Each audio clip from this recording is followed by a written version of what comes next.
saviez qu'1,5 milliard de vacanciers ont voyagé à l'étranger en 2025 ? Que 95% des touristes se concentrent sur 5% des terres émergées ? Et que le secteur émet près de 9% des émissions mondiales de CO2 ? Bonjour et bienvenue dans Plan B, l'économie autrement. Le tourisme pèse lourd, 10% du PIB et 1 emploi sur 9 dans le monde. Mais au dos de la carte postale, la photo est moins riante. Saturation, pollution, flambée des prix immobiliers, populations locales excédées. D'où l'aspiration croissante à voyager autrement, à faire du slow tourisme. Exemple en Italie, où des trains parcourent lentement des vallées oubliées, sans climatisation et sans Wi-Fi. 140 km aller-retour en une journée. Pas de grande vitesse pour ce périple à travers les Abruzzes, mais des panoramas grand format et de la lenteur. Il n'y a pas les sécurités habituelles qu'on trouve dans les trains modernes, donc on ne touche pas aux portes, on ne se presse pas et la journée sera agréable pour tout le monde. Les voitures, restaurées par la Fondation des chemins de fer italiens, datent de 1920. En tête du convoi, il Bombardone, la grosse Bertha, un diesel des années 70 armé pour la montagne. On est dans ce train car c'est un cadeau d'anniversaire. C'était son anniversaire en juin. Ce qu'on recherche, c'est la tranquillité, la simplicité. On vit dans une grande ville et on a besoin de faire baisser la pression, de souffler.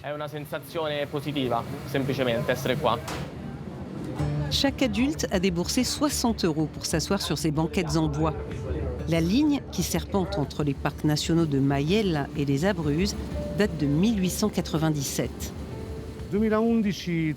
En 2011, Trenitalia estime qu'il faut couper les branches mortes. La ligne n'est plus rentable.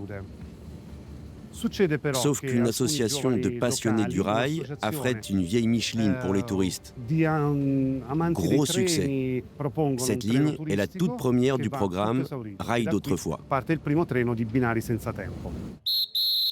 Cette ligne fonctionne désormais toute l'année, les week-ends et jours fériés. Résultat, les villages où le train fait étape renaissent. Campo di Giove, 750 habitants, accueille sur 7 places plus de 20 000 voyageurs par an, surtout à Noël. Le marché de Noël est désormais l'attraction principale de Campo di Giove.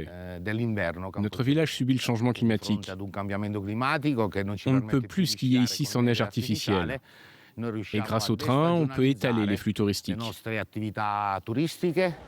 Au fil du parcours, les voyageurs découvrent les spécialités locales, l'artisanat, le patrimoine. Lors des arrêts et à bord du train.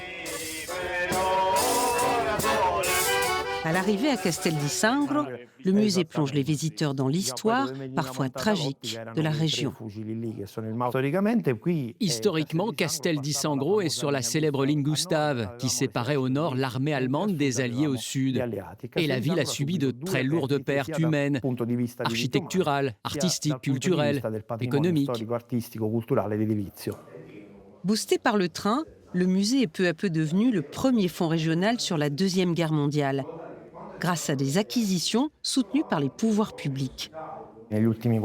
Ces 4 dernières années, la fréquentation du musée est montée en flèche, de 1000 à 1500 visiteurs par an à près de 6000, soit une augmentation de 500%. Les voyageurs en prennent plein les yeux et plein les oreilles. Le retour est une longue rêverie devant les paysages. Les regarder du train, c'est différent. Et puis ces vieux compartiments m'ont rappelé mon passé d'étudiant. On a ressenti l'atmosphère des Abruzzes. Vous savez, la côte Pescara, ça s'est beaucoup modernisé. Ici, on est encore dans les Abruzzes d'autrefois. Aujourd'hui, l'Italie a rouvert aux touristes 15 lignes désaffectées. Une loi encourage désormais la remise en service de ces rails d'autrefois.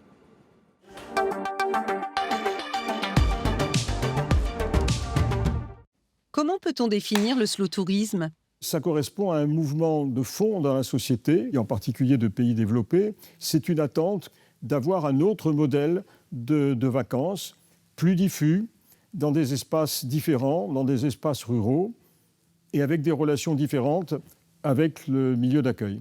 Est-ce vraiment plus écologique?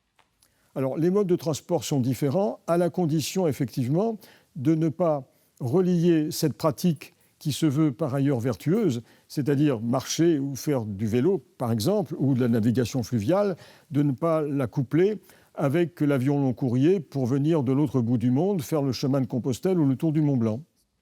À qui profite le slow tourisme?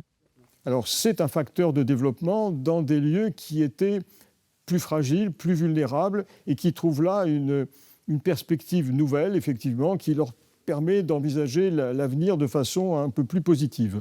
Ça permet de pérenniser des emplois qui sinon auraient disparu. Ça permet aussi de maintenir des services qui sinon auraient disparu. Aussi bien un service public comme l'école que des services privés, par exemple la boulangerie, l'épicerie du coin. Donc ce sont ces retombées diffuses qui permettent effectivement davantage de maintenir une vie locale. Terminus de cette émission, tout le monde descend. Si vous voulez revoir tranquillement tous nos plans B, rendez-vous sur le site de France 24, X, Facebook et sur mes pages LinkedIn et Instagram. Con calma.